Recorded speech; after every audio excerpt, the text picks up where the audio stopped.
Hi viewers, இது வரைக்கும் நம்ம பசுமை பூமி சேனலை சப்ஸ்கிரைப் பண்ணாதவங்க கீழே உள்ள ரெட் கலர் சப்ஸ்கிரைப் பட்டனை அழுத்தி சப்ஸ்கிரைப் பண்ணிக்கோங்க. கூடவே பக்கத்தில் இருக்கிற பெல் பட்டனையும் கிளிக் பண்ணிக்கோங்க. அப்போ தான் நம்ம அப்டேட்ஸ் எல்லாம் உடனுக்குடன் உங்களுக்கு தெரிய வரும். வாங்க வீடியோக்குள்ளே போகலாம்.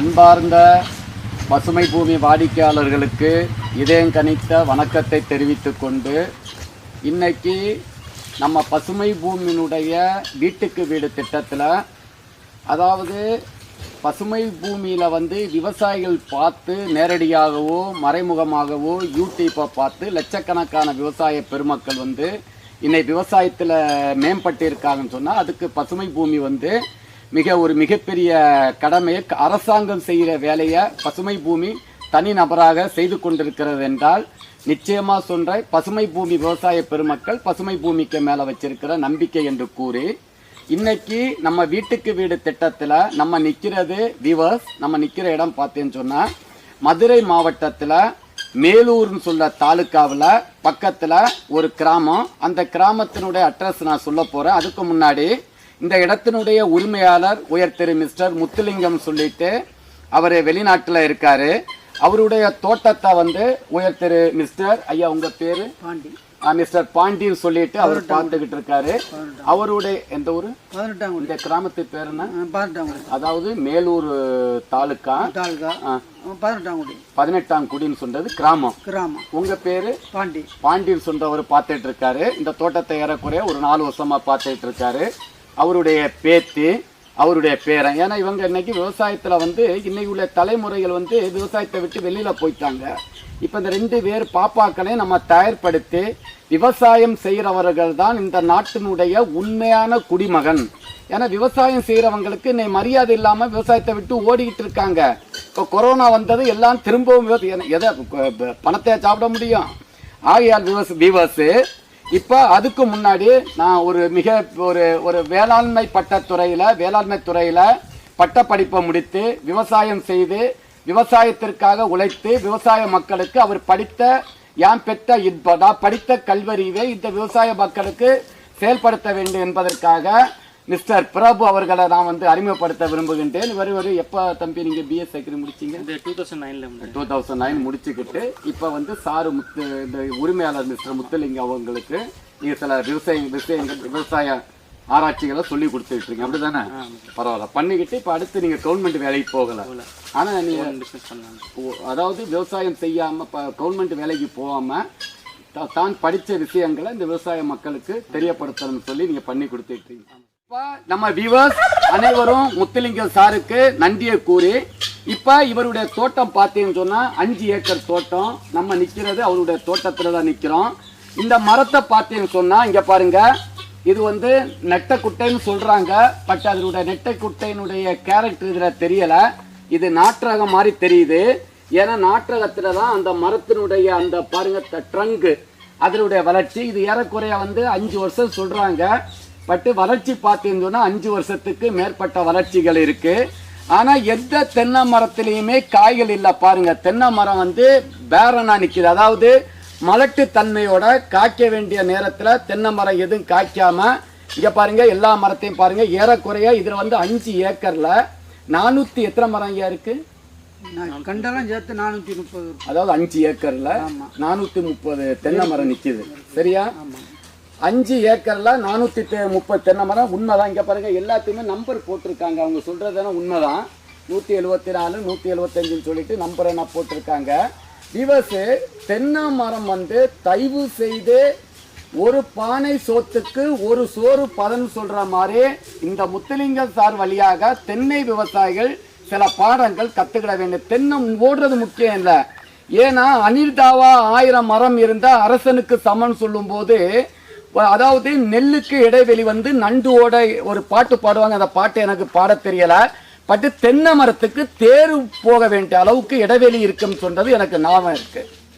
அதாவது நம்ம படிச்சிருப்போம் தம்பி, நண்டு, அதாவது நண்டோட நெல்லுக்கும் அப்புறம் வாழைக்கு எப்படி இருக்கணும், அத மாதிரி உங்களுக்கு தெரியுமா? ஏதாவது சொல்லுங்க ஐயா, சொல்லுங்க. அது இல்ல சொல்ல தெரியாது, ஆனா இருந்தாலும் அந்த கேப்ப அந்த இதெல்லாம். ஆனா தேர்வோட தென்னை மரத்துக்கு இப்ப நீங்க கண்டிப்பாக தெரியாம தான் சொல்லியிருக்காங்க. தென்னை மரத்துல நாற்றகமா இருக்கட்டும் சார், நெட்ட குட்டையா இருக்கட்டும் குட்டை நெட்டையா இருக்கட்டும் கண்டிப்பாக மினிமம் 25 அடி இடைவெளி வேணும். அப்போ ஒரு ஏக்கருக்கு 70 வரும். நீங்க 25 அடிக்கு ஒண்ணு நடவு செய்தா ஒரு ஏன்னா பிரபலம் மாறிப்பட்ட பட்டதாரிகள் இன்னும் இந்த மக்களுக்கு நிறைய செயல்படுத்த வேண்டியிருக்கு. விவசாயம் என்பது அன்றைக்கு உள்ள விவசாயம் வேற, இன்னைக்கு உள்ள விவசாயம் வேற. இன்னைக்கு உள்ள பழைய தாத்தா காலத்தில் செய்த விவசாயம் படிப்பறிவு இல்லாத விவசாயம் எடுப்படாது. விவசாயத்திற்கும் படிப்பறிவு வேணும். படிப்பறிவு இல்லாட்டு அனுபவமாவது வேணும், அனுபவ கல்வியாவது வேணும். சும்மா என்ன விவசாயம் செய்ய முடியாது. விவசாயம் செய்தா இந்த பாருங்க 405 தென்னை மரம் இருக்கு. இதுல கண்டிப்பாக ஒரு மரம் 200 காயாவது ஒரு வருஷத்துக்கு காய்க்க வேண்டிய தருவாயில மரம் இங்க பாருங்க எந்த மரத்திலையும் 1-2 காய்களை வச்சுக்கிட்டு இல்லாட்டி சும்மா நின்றுகிட்டு இருக்கு. அப்படி காய்கள் இருந்தாலும் போதிய திரட்சியில பாருங்க காயுடைய சைஸ் இதெல்லாம் இல்லாததுக்கு காரணம் இது. அப்ப நீங்க 4 ஏக்கர்னா 280 to 300 கண்டுகளை தான் வைக்க முடியும். 100 கண்டுகள் அதிகமா இருக்கு. இப்ப நாற்றகமா இருக்கட்டும் நெட்ட குட்டையா இருக்கட்டும் குட்டை நெட்டை 25 அடி இடைவெளி. இப்ப நம்ம இடைவெளியை பார்க்க போறோம். எத்தனை அடிக்கு ஒண்ணு போட்டிருக்கானு விவாசிங்க பாருங்க. 1 2 3 4 5 6 அதாவது விவாசு 18 அடிக்கு ஒண்ணு கண்ணு போட்டிருக்காங்க. அப்ப 18 அடிக்கு ஒண்ணு கண்ணு போட்டேன்னு சொன்னா இந்த ரகத்தை பார்த்தேன்னு சொன்னா நான் முதலே சொன்னேன் இது நெட்டை குட்டை சொல்றாங்க. பட் நெட்டை குட்டையினுடைய அறிகுறி இதுல தெரியல. இது நாற்றகத்தை மாதிரி இருக்கும்போது ஒரு மட்டையினுடைய நீளம் 7 மீட்டர் வரும். 7 மீட்டர் இங்க பாருங்க. இப்ப இந்த மட்டைகள் விழுந்து கிடக்குது. இந்த மட்டையை நம்ம பார்க்க போறோம். இந்த மட்டையினுடைய நீளம் எத்தனை மீட்டர் நம்ம இப்ப இருக்க போகுதுன்னு அளக்க போறோம். இப்ப ஏன்னா இனியாவது விவசாயம் செய்கிறவர்கள் தென்னங்கண்டுக்கு இடைவெளியை நீங்க கண்டிப்பாக புரிஞ்சு செய்யணும். இங்க பாருங்க இங்க மட்டை விழுந்து கிடாது. மட்டை நீளத்தை பார்க்க போறோம். மட்டை எடுத்து போடுங்க. இப்ப விவாசு இது ரொம்ப ரொம்ப முக்கியம். இப்ப இந்த மட்டையினுடைய இதை விடுங்க விடுங்க விடுங்க விடுங்க. இங்க பாருங்க மட்டையினுடைய 1 2 3 4 5 6 7 நான் முதலே சொல்ல 7 மீட்டர் இருக்கு. அப்ப இந்த மரம் உண்மையான ஆரோக்கியத்துல இருக்கு. அப்ப 7 மீட்டர் இருக்குன்னு சொன்னா இப்ப 18 அடிக்கு ஒண்ணு கண்ணு போடும் போது 2 பைக்க பாருங்க ஓவர்லேப் ஆயிருக்கு பாருங்க. இதை பாருங்க ஓவர்லேப். அப்ப இங்க பாருங்க நல்லா தெரியுது பாருங்க. ஒரு மரமும் அதாவது அணில் தாவா 1000 மரம் இருந்தா அரசனுக்கு சமம். பட் இங்க என்ன இருக்குன்னு சொன்னா மரம் கோபுர வடிவத்தில் நிக்குது. அதாவது இந்த அலங்கார மேடைகள் இப்படிதான் வச்சுக்கிட்டு இருப்பாங்க 2 சைடும். அத மாதிரி அலங்கார மேடையை தான் இங்க அமைச்சு வச்சிருக்கோம். அப்ப பண்ணும்போது இந்த மரத்தினுடைய சூரிய ஒளியும் இந்த மரத்தினுடைய சூரிய ஒளியும் படாத போகும்போது மரங்கள் சன்லைட் சூரிய ஒளிக்கு போட்டி போட்டு மரம் வேகமா தான் வளர்ந்துருப்ப பார்த்தேன்னு சொன்னா இந்த பாருங்க இந்த மரம் ஏறக்குறைய 4 வருஷம் 5 வருஷம் சொல்றாங்க. இங்க பாருங்க 8 வருஷம் வளர்ச்சி தெரியுது பாருங்க. அதே மாதிரி எத்தனை அடி ஹைட்ல மட்டும் போயிட்டு இருக்கு பாருங்க. ஏறக்குறைய 7 வருஷம் வளர்ச்சி இந்த மரங்கள்ல தெரியுது.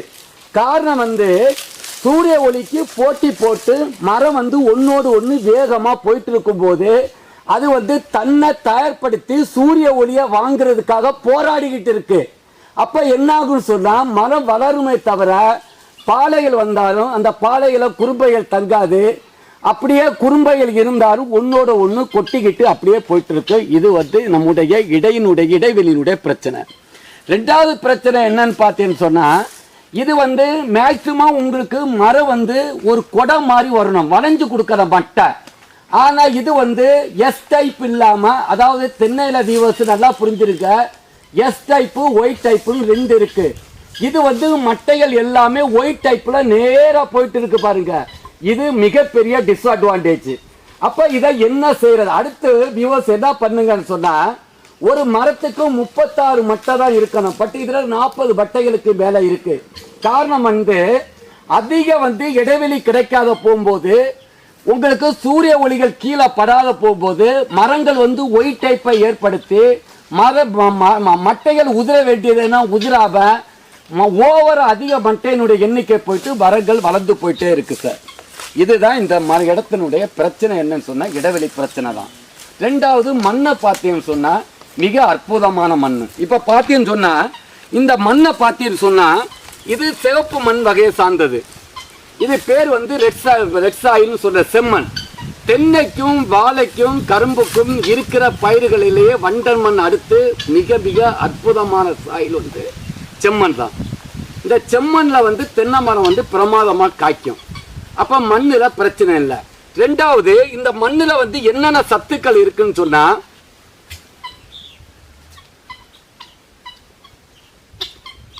இந்த மண்ணை பொறுத்தளவு உங்களுக்கு உப்பு சத்தும் சுண்ணாம்பு சத்தும் ரொம்ப ரொம்ப கம்மியா இருக்கு. நல்லா புரிஞ்சுருங்க. இந்த மண்ணில் வந்து உப்பு சத்து, அதாவது உப்புன்னு சொன்னது நம்ம சோடியம் குளோரைடு, இதுல உப்பு சத்தம், அதே மாதிரி சுண்ணாம்பு சத்து அதிகம், கால்சியம் அதிகமாக இருந்தால்தான் வேர் வளர்ச்சியை நிறைய தூண்டும். மரத்தினுடைய அந்த ஸ்டொமட்டான்னு சொல்லுவோம், அதாவது அதனுடைய அந்த இது ஸ்டொமட்டா, அதாவது அதனுடைய ஓப்பனிங், அந்த மட்டையினுடைய ஸ்ட்ரென்த் எல்லாம் நல்லா இதாக நிற்கணும்னு சொன்னால் அதுக்கு வந்து கால்சியம் வந்து ரொம்ப ரொம்ப முக்கியம். அடுத்து இந்த மண்ணில் பொறுத்தளவு சார் தலைச்சத்து ரொம்ப ரொம்ப கம்மியாக இருக்குது. தலைச்சத்துன்னு சொன்னது யூரியா. அதே மாதிரி அதுக்கு அடுத்து பொட்டாசத்து ரொம்ப ரொம்ப கம்மியாக இருக்குது. அதனால தான் உங்களுக்கு இந்த காய்கள் எல்லாம் கம்ப்ளீட்டாக உதிரது, பொய் பாலைகள் வாரது, அந்த மரங்கள் வந்து வளர்ந்து ஓடுறது, இதெல்லாம் காரணம் வந்து இந்த செம்பனை பொறுத்தளவு பொட்டாசத்தும் தலைச்சத்தும் ரொம்ப ரொம்ப கம்மியாக இருக்குது. அதுக்கடுத்து நுண்ணூட்ட சத்தில் பார்த்தேன்னு சொன்னால் இதில் வந்து சிங்கு ரொம்ப ரொம்ப கம்மியாக இருக்குது. போராக்ஸ் சத்து அதிகமாக இருந்தால் தான் உங்களுக்கு இந்த குறும்பைகள் உதிரது, காயினுடைய திரட்சி, பொய் பாலைகள் வாரது, இதெல்லாம் கட்டுப்படுத்துறதுக்கு வந்து போராக்ஸ் சத்து ரொம்ப ரொம்ப தேவை. ஏன்னா உங்களுக்கு தெரியும், நீங்கள் ஒரு படித்தவர். இந்த மண்ணை பொறுத்தளவு 2-3 பிரச்சனைகள். என்னென்ன பிரச்சனைகள்னு சொன்னால், மெயின் பிரச்சனை இடைவெளி பிரச்சனை. இது நம்ம தென்னை மரத்தை பிடுங்கி இது ஒரு இடத்துல ஊடணுமான்னு கேள்வி கேட்க போறீங்க. தயவு செய்து செயல்படுத்த அது வேண்டியதில்லை. ஏன்னா மரத்துடைய வயசு ஏறக்குறைய ஒரு 5 வயசு 7 வயசு மரம் ஆயிடுச்சு. இதை நம்ம எப்படி தயார்படுத்த போறோம்னு நான் சொல்ல வரேன். அப்ப இடைவெளியில முதல் பிரச்சனை. ரெண்டாவது, நீர் மேலாண்மைன்னு தண்ணி பிரச்சனை இருக்கு. நீர் வந்து நீங்க எப்படி கொடுக்கறது மிகப்பெரிய தவறு. ஏன்னா செம்மண்ல பொறுத்தளவு ஐயா கூட ஒரு வார்த்தை கேட்டார். ஐயா என்ன சொன்னீங்க? தண்ணி வந்து தண்ணி பிரச்சனை இல்லைன்னு சொன்னேன். தண்ணி பிரச்சனை இல்ல, வாரத்துக்கு ஒரு தண்ணி கொடுத்தா போதுமான்னு கேட்டீங்க. அப்படி சொல்றாங்கன்னு சொல்றேன். வெரி குட் ஐயா, சொல்லலாம். Very good. அதாவது விவர்ஸ் நல்லா புரிஞ்சிருங்க, தென்னைக்கு காய்ச்சலும் பாய்ச்சலும் தான். அது ஐயா சொன்னதுல எந்த மாட்டு கருத்துமே கிடையாது. அதாவது காயணும் பாயணும். பட் நம்ம செம்மண்ணை பொறுத்தளவு சொட்டு நீர் பாசனத்துல நீங்க தண்ணி கொடுக்கும் போது தூரடி மட்டும்தான் நீங்க தண்ணி குடிக்க போறீங்க. அப்ப இந்த இடம் எப்போதுமே இங்க பாருங்க காய்ச்சலா தான் இருக்கு. இந்த பாருங்க, அப்ப இங்க வந்து அதுக்கு காய்ச்சல் கிடைக்கிறதுனால அன்பார்ந்த விவசாய பெருமக்களை, சொட்டு நீர் பாசனத்துல செயல்படுத்துற விவசாய பெருமக்கள் தண்ணி ஒரு நாள் விட்டு ஒரு நாள் கொடுங்க. அது எதுக்கு அப்படி சொல்றாங்கன்னு சொன்னா, நீங்க எங்குமே காமனா தண்ணி பாய்க்கிற இடங்கள்ல தான் அந்த விவசாயிகள் சொல்றது காய்ச்சலும் பாய்ச்சலும். ஏன்னு சொன்னா காஞ்சாதான் காத்தோட்டம் உள்ள போகும். புரியுதுன்னா? ஏரேசல் கரெக்டா இருந்தாதான் அந்த இடம் உங்களுக்கு தெரியும். நமக்கு எப்படி சுவாசிக்கிறதுக்கு முக்கியமோ, அதாவது 3 வகையான இது வேணும். முதல் வந்து சுவாசித்தல்ல ப்ராப்ளம் இருக்கக்கூடாது, நீர்ல ப்ராப்ளம் இருக்கக்கூடாது, உணவுப் பொருள்ல ப்ராப்ளம் இருக்கக்கூடாது. இங்க நீர்லையும் பிரச்சனை, உணவுப் பொருளையும் பிரச்சனை, சுவாசித்தல்னு 3 பிரச்சனை இருக்கனால தான் இப்ப நீங்க ஒரு 8000 காய் வெட்ட வேண்டிய ஸ்டேஜ்ல எவ்வளவு காய் இப்ப வந்துகிட்டு இருக்கு? இளநியாவே எடுக்கிறது. இளநி வெட்டுறது நல்லது. பட் இந்த ரகம் வந்து இளநிக்கு உள்ள ரகம் இல்ல. நீங்க மஞ்சள் போட்டிருக்கீங்க, டிஜே கண்ணு போட்டிருக்கீங்க, இது ரெட்டுக்கும் ஆகும். பட் இந்த ரகங்கள் வந்து பெருசா இளநிக்கு ஆகிற ரகங்கள் நீங்க உள்ள போடல. பட் அது நல்ல ரகம். அதுவும் ஒழுங்கா காய்க்காததுக்கு காரணம் வந்து இடைவெளி பிரச்சனை தான். இப்ப நம்ம வந்து இதை எப்படி சரி செய்ய போறோம், இது விஷயத்தை நம்ம இப்ப பார்க்க போறோம். அப்ப முதல் வந்து நம்ம வியூவர்ஸ் என்ன செய்யணும்னு சொன்னா, நீங்க இங்க பாருங்க, இந்த மட்டைகள் எவ்வளவு மட்டைகள் வேஸ்ட் ஆகாது. இங்க பாருங்க எவ்வளவு மட்டைகள், அடிமட்டை, இந்த பாருங்க அடிமட்டை மட்டைகள் எல்லாம் வந்து அவ்வளவு வேஸ்ட்டுகள் நம்மகிட்ட இருக்கு சார். தயவு செய்து சார், தென்னை மரத்தினுடைய கழிவுகளை தென்னைக்கு நீங்க உரமா மாற்றணும். ஒரு தென்னை மரத்தினுடைய ஓலைகளை நீங்க நெருப்பு வைக்கிறதோ இல்ல வந்து அதை விற்கிறதோ தயவு செய்து அதுகளை செய்யாதுங்க. தென்னை மரத்தினுடைய கழிவுகளை அந்த மெஷின் இருக்கு, செலக்டர்னு ஒரு மெஷின் இருக்கு ஐயா. அப்படி மெஷின் இல்லாத விவசாயிகள் என்கிட்ட நம்பருக்கு கால் பண்ணுங்க. அது வாடகைக்கு கொடுக்குறாங்க. ஒரு மணிக்கூருக்கு 1000 ரூபா 1100 வாங்குறாங்க. நீங்க அந்த மெஷின் வந்ததுன்னா இது மாதிரிப்பட்ட மட்டைகள் இருக்கு பாருங்க, இந்த குரங்கு மட்டை, இது எல்லாத்தையும் அது தூளா உங்களுக்கு பவுடர் பண்ணி கொடுத்துரும். அதுக்கு பிறகு நீங்க தென்னை மரத்துக்கு அதை உரமா மாத்தினீங்கன்னு சொன்னா, நான் முதல்ல சொன்னேன் இது செம்மண். செம்மண்ல வந்து நீங்க இன்னைக்கு தண்ணி பாய்ச்சிக்கிட்டு நாளைக்கு வந்தாலும் உடனே காய்ச்சல் கொடுக்கும். அதான் இருக்கிற மண்ணுகள்லயே உடனே காய்ச்சிடும். பாத்துருங்க, இருக்கிற மண்ணுகள்லயே செம்மண் தென்னைக்கு மிக மிக சிறந்தது. அதே நேரத்துல அந்த இடைவெளியில பிரச்சனையும் தண்ணி வந்து நீங்க ஒழுங்கா கொடுக்காது ஒரு தென்னை மரம் கூட காய்க்கவே காய்க்காது, கண்டிப்பா காய்க்காது. என்னுடைய 25 வருட ஆராய்ச்சியில இதே வந்து இந்த களிமண் இருக்கு பாருங்க, களிமண், வண்டன் மண், இதை மாதிரிப்பட்ட பகுதி மண்ணுகளுக்கு நீங்க தண்ணி ரொம்ப கொடுக்க வேண்டியதில்லை. பட் செம்மண்ணுக்கு ஒரு நாள் விட்டு ஒரு நாள் நீங்க கண்டிப்பாக தண்ணி பாய்க்கணும் சார். அடுத்து நமக்கு இங்க பிரச்சனை, நான் முதலே சொன்ன மாதிரி இடைவெளி பிரச்சனை. இடைவெளி பிரச்சனை இன்னும் நம்ம தென்னை மரத்தை புடுங்கி இன்னும் கொண்டு வைக்க வேண்டியது. நீங்க என்ன செய்யணும்னு சொன்னா சார், முதல் வேலையா தென்னை மரத்துக்கு களை எடுக்க. ஏற்கனவே எடுத்திருக்கீங்க, இந்த பாருங்க இந்த தென்னை மரம் இருக்கு பாருங்க. இந்த களைகள் எடுக்கும்போது அந்த பொய் பாலைகள் அந்த மட்டையினுடைய ஓலையுடைய நுனி தோலை காயப்படுத்தக்கூடாது சார். நிறைய விவசாயிகள் என்ன பண்றாங்கன்னு சொன்னா சார், மரத்தை களை எடுக்கிறேன்னு சொல்லிட்டு அடியில இருக்கிற பன்னாடை என்ன ரொம்ப எடுக்கக்கூடாது சார். ஏன்னா அந்த மட்டையை தாங்கிறது பன்னாடை தான். உங்களுக்கு களை எடுக்கிறேன்னு சொன்னா என்னன்னு சொன்னா, அந்த சூரிய ஒளி மட்டையில படுற அளவுக்கு கங்கு ஓலை. ஃபார் எக்ஸாம்பிளுக்கே பாருங்க இருக்கு, இந்த ஓலை இதை பாருங்க, இந்த ஓலை, இந்த ஓலைய இப்படி நீங்க தோலோட உரிக்க கூடாது. அருவா வச்சு லைட்டா நுனியை விட்டு, இங்க பாருங்க அருவா வச்சு இந்த நுனியை மட்டும் லைட்டா ஒரு இஞ்சி விட்டுட்டு இந்த மட்டையில காயப்படுத்த கூடாது. இதை நீங்க எப்படி கம்ப்ளீட்டா மேல் மரம் வரைக்கும் சுத்தம் பண்ணுங்க. நல்லா புரிஞ்சு முதல் இப்ப நல்லா புரிஞ்சிருங்க. 70 மரம் இருக்க வேண்டிய இடத்துல ஏறக்குறைய 100 சில்லற மரம் இருக்கு. அது வந்து மிகப்பெரிய தவறு. ஆனா இந்த 70 மரத்தினுடைய வருமானத்தை நம்ம இப்ப 100 மரம் இருக்குதுங்க, நம்ம 70 மரம் காய்க்க வேண்டிய வருமானத்தை 100 மரத்திலே கூடயும் அறுவடை செய்யலாம். என்ன எப்படி அறுவடை செய்ய முடியும்னு சொன்னா, இந்த ஓலைகளை கம்ப்ளீட்டா மேல வரைக்கும் ஒரு இன்ச்சை விட்டுட்டு கம்ப்ளீட்டா சுத்தம் பண்ணிருங்க. பன்னாடைய தேவையில்லாத பன்னாடைகளை எடுக்காதுங்க. எதுன்னா அந்த பாருங்க பொய்ப்பாலை இருக்கு பாருங்க, இந்த பாருங்க இருக்கு பொய்ப்பாலை, இந்த பாருங்க இருக்கு, இதை எடுத்து விட்டுருங்க. இந்த பாருங்க மட்டை, இதை எடுத்து விட்டுருங்க, இதை எடுத்துருங்க. அந்த மேலே இருக்கிற பாலைகளை எடுத்துருங்க. எக்காட்டு கொண்டு இந்த பன்னாடைகளை ரொம்ப எடுத்துறாதுங்க. இந்த பாருங்க இருக்கு பன்னாடை, தெரியுதா சார்? இது ஏன்னா நிறைய விவசாயிகள் இந்த தவறை செய்யறாங்க சார். இந்த பன்னாடை தான் சார் வந்து அந்த மரத்தினுடைய மட்டையை தாங்கி பிடிக்கிறதும் கொலையை தாங்கி பிடிக்கிறதும் அந்த மரத்துக்கு ஸ்ட்ரென்த்தை கொடுக்கறது இந்த பன்னாடை தான். அதனால தயவு செய்து பன்னாடைகளை எடுக்காம தேவையில்லாம பாலைகள் இதென்ன அறுத்து இந்த ஓலைகளை கம்புட்டைக்கு நிறைய எடுத்து விடுங்க. சூரிய ஒளி நம்முடைய பாலைகளை படணும். அப்பதான் அது ஒளி சேர்க்கை, நமக்கு போட்டோசிந்தசிஸ் அது ஒழுங்கா நடந்து ஸ்டார்ச் மாவு பொருளை தயாரித்து உங்களுக்கு இந்த குறும்ப உதுறது, இந்த ஒல்லிக்காய் வாரது, இதை மாதிரிப்பட்ட பிரச்சனைகளுக்கு ஒரே முற்றுப்புள்ளி தான். அப்போ இதை நீங்கள் செய்தால் போதும். இன்னும் மரத்தை வந்து நம்ம எந்த டிஸ்டர்பும் நீங்கள் பண்ணக்கூடாது. இடி தடவு செய்யும் போது நீங்கள் இடைவெளியை மெயின்டைன் பண்ணணும். கண்டிப்பாக ஒரு நாற்றகம் நெட்டை குட்டை நெட்டை 25 அடி வேணும்.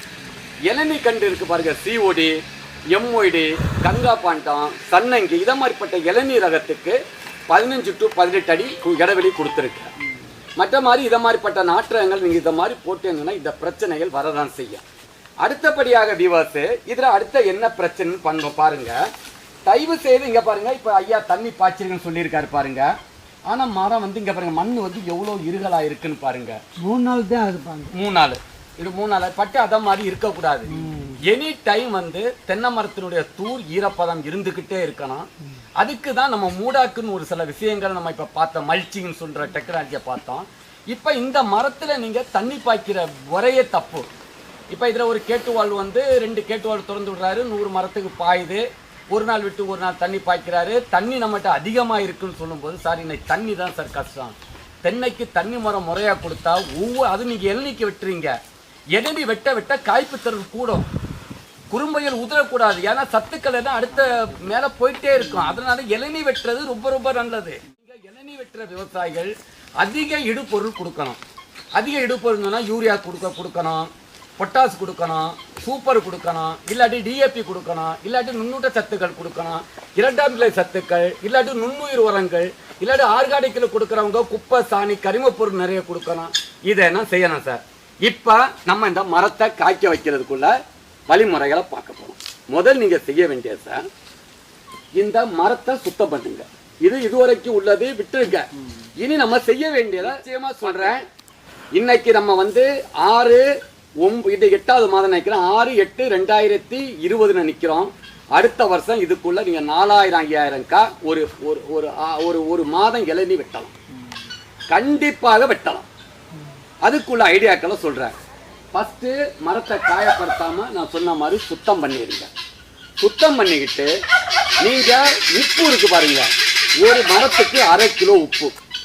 இது எந்த விவசாயம் இருந்தாலும் இது ரொம்ப ரொம்ப முக்கியமான ஆஸ்பெக்ட். ஏன்னா அந்த பாலைக்குள்ள நிறைய நோய் கிருமிகள், வண்டுகள், சில பிரச்சனைகள் எல்லாம் அங்கே இருக்கும். அதுக்கு எப்படி கட்டுப்படுத்துறது சொன்னா, உப்பு இருக்கு பாருங்க, நம்ம சோத்துக்கு உப்பு யூஸ் பண்ற சோடியம் குளோரைடு, அதுல 1/2 கிலோ உப்பு, கல் உப்பு போதும். Very good sir. கல் உப்பு பவுடர் வேணாம், சல்பர் உப்பு அதெல்லாம் தயவு செய்து வாங்காதுங்க. கல் உப்பு இதை போட்டாலே தென்னை மரம் குலையா காய்க்கும். 1/2 கிலோ நான் பாருறேன். அதான் வெரி குட் சார், அருமையான கேள்வி. 1/2 கிலோ கல் உப்பு, 3 கிலோ சாம்பல். சாம்பல்னு சொல்றது இந்த உமி எரிச்சு வரும் பாருங்க மில்லுல, இந்த மாடர்ன் ரைஸ் மில்லுல உமியை எரிச்சு வெளியில சாம்பலா குத்தம். அதை எரிக்கிறதுக்காக யூஸ் பண்ணுவாங்க பாய்லர்ல. கீழே நெருப்புக்கு பார்த்தீங்கன்னா அந்த உமி எரிப்பாங்க.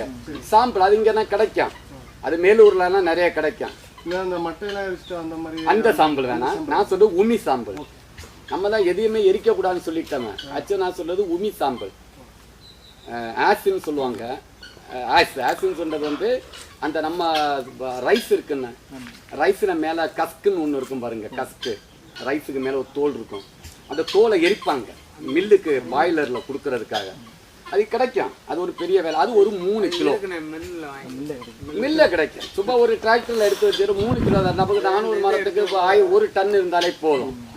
அதுல ஒரு மரத்துக்கு 3 கிலோ, 1/2 கிலோ உப்பு, இதை ரெண்டையும் கலந்து மட்டை இடுக்குகள்லாம் போட்டு சுத்தம் பண்ணது முதல் வேலையா செய்ய வேண்டியது. இல்ல 3 பிளஸ் உப்பு 3.5 கிலோ.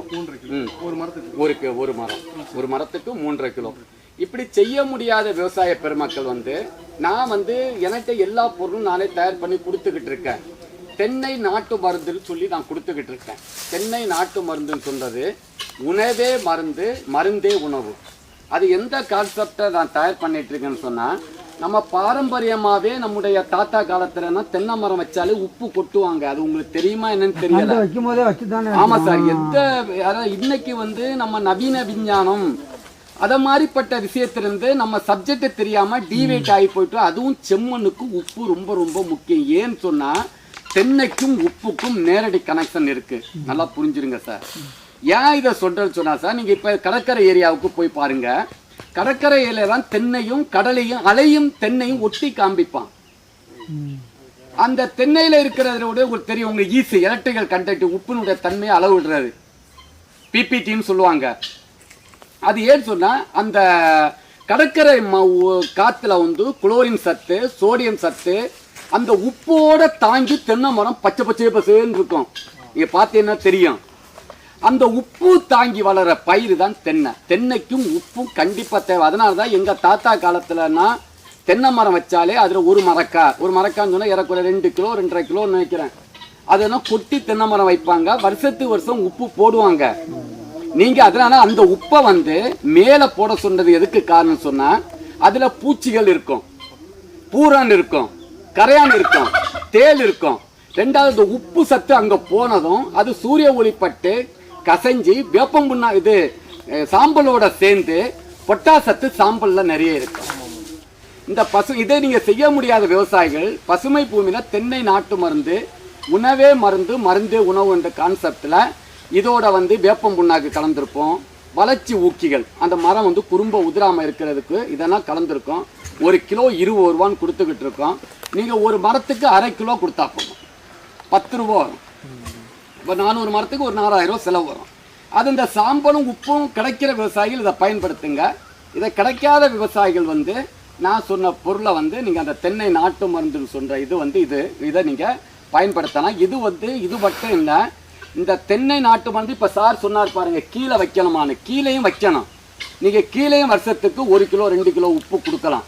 6 மாதத்துக்கு ஒருக்கா ஒவ்வொரு கிலோ உப்பு கொடுக்கலாம். அப்படி கொடுக்க முடியாத விவசாயிகள் தென்னை நாட்டு மருந்து அதில் வேப்ப முன்னாக்கும் கலந்துருப்போம், எண்ணெய் எடுக்காத வேப்ப முன்னாக்கு. அதனால் அதனுடைய ஒருத்து அதில் கிடைக்கும். நீங்கள் அந்த உரம் வைக்கிற உரத்தோட நம்முடைய தென்னை நாட்டு மருந்து உரத்தையும் கலந்து நீங்கள் இதை உரம் வச்சு இந்த குறும்பை உதிரதெல்லாம் நம்ம குறைக்கலாம். மேலே இருக்கிற அந்த கசடுகளையும் சுத்தம் பண்ணிக்கிட்டு இதை மாதிரி இது ஒரு ப்ராசஸ்ஸு. அடுத்த ப்ராசஸ்ஸு நீர் மேலாண்மை ரொம்ப ரொம்ப முக்கியம். தென்னை மரம் காய்க்குன்னு சொன்னால் முதல் சொன்னேன், அதனுடைய வேரில் வந்து சுவாசிக்கிற வேர்களில் பிரச்சனை இருக்கக்கூடாது, உணவில் பிரச்சனை இருக்கக்கூடாது, அடுத்து தண்ணியில் இருக்கக்கூடாது. பட் நீங்கள் கொடுக்குற தண்ணியை வந்து இங்கே பாருங்கள், இப்போ நீங்கள் தண்ணி பாய்ச்சுன்னு சொல்லி எனக்கு ஐயா சொன்னார். இப்போ இங்கே பாருங்கள், இப்போ இதில் வந்து தண்ணி பாய்ச்சிருக்காங்க. இந்த பாருங்க, இது எப்போ ஐயா தண்ணி பாய்ச்சினது? நேற்றே பாய்ச்சது. பட் இந்த பாருங்க, இந்த இடத்துல தண்ணி பாயலை பாருங்க. இங்கே பாருங்க, இங்கே பாருங்க, இதை மாதிரி இருக்கக்கூடாது. இது ரொம்ப ரொம்ப முக்கியம். எனி டைம் ஈரம் இருக்க. ரெண்டாவது இந்த பாருங்க, இந்த களைகள் வந்து வதங்கக்கூடாது. களைகள் வதங்கிறதுக்கு முன்னாடியே நீங்க தண்ணி கொடுக்க கத்துக்கிடணும். இங்க தண்ணியிலையும் நீங்க இருக்கு, பட் அதை நீங்க ப்ராப்பரா செய்யல. ரெண்டாவது இதுக்கு எப்படி நம்ம உரம் வைக்கிற முறைகளை இப்ப நம்ம பார்க்க போறோம்.